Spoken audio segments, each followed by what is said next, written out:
دیقەت دەوێت پەروەردگار فەرمووی فەسئەلوا ئەهلە الذیکر، نەیفەرموو فەسئەلوا ئەهلە العیلم، چونکە ئەو زانایانە پێویستە پرسیاریان لێ بکەی کە زانیاریان بە ذیکر هەیە، واتە بە پەیامەکەی خوا بە قورئان و حەدیث.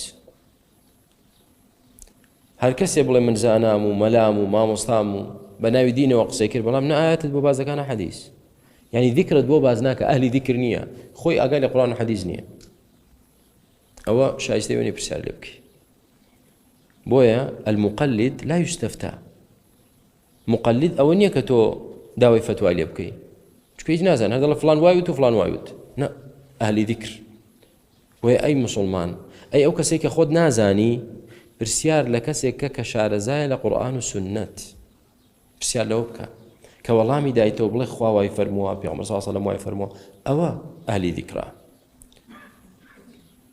وتمان زانابیت فەضڵێکی گەورەیە، نەزان بی بەڵام هەستکەی کە نەزانی و پرسیارکەی لە زانا، ئەوەش زۆر چاکە. تۆ متعلمی فێر دەبی بەڵام سنفی سێم نەبیت. چێ بوو سنفی سێم؟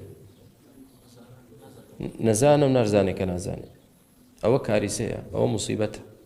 نەزانە و نارزانێ کە نەزانە، ويحسبون أنهم مهتدون، ئەوانە هۆکاری گومڕابوونی خۆشیان و خەڵکیشن پەنا بەخوای گەورە.